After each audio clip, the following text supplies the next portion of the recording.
very much, Your Excellency President William Ruto, and all our dignitaries, Deputy President, PCS, speakers of both houses of parliament, together with the leadership, and all who've been involved, and my friends, wale wanafanya kwa mjengo, Bwana asifiwe. Your Excellency, the 19th of March will go down in history as turning a new page in the chapter of this country. I really want to thank all of those who've been involved in this entire process. I recently saw a newspaper headline that listed the senators and MPs who voted for this bill, and they were saying those who have betrayed Kenyans. I want to tell the MPs and the senators, on behalf of the millions of people who have been living in squalor in our informal settlements, and I will start with the urban areas, on behalf of those who have been described here by Stanley and Shadrach and all of them, who live a life without dignity, we are proud of you. Thank you. Thank you. We are going to rewrite the story of our urban spaces. The built environment gives dignity.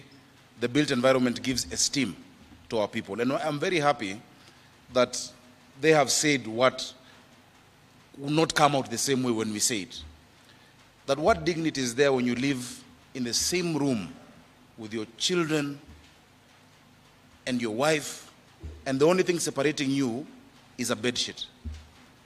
That when your wife has to go to shower in a communal bathroom somewhere out there with other men waiting, there is no dignity. A first-class country cannot have a second-class citizen. And I'm glad, Your Excellency, that we have moved and we're in sync, that we are no longer doing slum upgrading in Kenya. We're doing slum eradication. Slum upgrading, there is no first-class slum and a second-class slum. A slum is a slum. Let us move to slum eradication. Your Excellency, our mutual friend, who one day sent me to you, and I know you've been speaking, the president of AFDB, Akinwumi Adesina, said that Kenya must choose. We cannot be number one in the marathon and number one in slums. We must choose one of the two. Either we are number one in marathon or number one in the slums. And I agreed with him. I'm so happy because, Your Excellency, just one of these projects, for instance, if we did in committee, can eradicate the entire Kahawa Soweto slum. 3 or 4 of these, because people forget, many of our informal settlements are only one single story, as Jenda Ju. With just 1/10 of that space and the decanting that I've heard PS Hinga talking about, and thank you so much for your commitment, we can be able to change the destiny of our country. Secondly, Your Excellency, I just want to affirm, because I know people out there have been saying that this is something that is for the counties, this is for the national government. I would wish to tell them, devolution is not a competition. Devolution is partnership.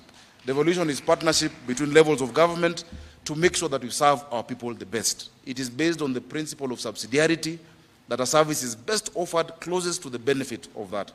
So as counties, we are partners. You know, it is like a bird flying, asking, for me to fly, which wing do I need, the left wing or the right wing? A bird needs both wings for it to fly, both the national government and the county government. And on behalf of my colleagues, I want to tell you and commit that we will partner. We had a discussion, we've been talking, we will partner as counties to also do these projects, to do our part, to identify land, you know, because these people, there are no Kenyans served by the national government and other Kenyans served by the county governments. They are all our Kenyans. Your Excellency, as I go towards conclusion, on the 7th of June 2023, you said something profound. On the 7th of June 2023, we had the National Prayer Breakfast. And the speaker that day gave a story of empathy. And he said that if you feel pain, it is because you're alive. If I pinch you, if you get hurt and you feel pain, it is because you're alive. But if you feel somebody else's pain, it is because you're a human being. Your Excellency, thank you for feeling the pain of millions of our people in our cities, even in our rural areas, who have no hope, who are living lives of squalor. And I pray that this will be the beginning of the end of that story. As my friend has said, kuitwa kitongoji au makanda itaisha na kutakuwa na majina ya baraka katika maeneo yetu. As a county, we are working together with the PS and with the ministry our county aggregation industrial park, because Nairobi ni shamba ya mawe, hatuna matunda na mboga na kahawa. Our product is this, Your Excellency. Our Kaipi Nairobi is metalwork and woodwork industry. We are dealing with Peter, Mudhama, and the Kamkunji and the Ngong Road teams. Thika Road, between Mathare and Utalii, that is where we're going to have our industry. Hii milango yote, madirisha, together with these people, we are bringing the common user facility machines so that we can be able to supply and give our young people hope in this work that we're doing. Your Excellency, one story that my friend aligusia kidogo tu, na ningetaka kumsaidia kusisitiza. He said that in the informal settlements, every other day there is a fire. And I don't think people understood. You know, in January, one fire that, of course, we regret that happened in Embakasi took the attention of the nation. But, Excellency, do you know in that same month there were 47 other fires in Nairobi County, in our informal settlements, because of illegal power connections, because we've not given these people a dignified life. Imagine leaving your home and not knowing whether when you come back your children are safe, whether they're how you left them, or whether your house has burned down because of the indignity of living in that informal settlement. Your Excellency, please help us to make sure we sort that out, make sure that we provide water for them, we're able to reticulate for them, because a first-class country that Kenya is cannot and will never have a second-class citizen.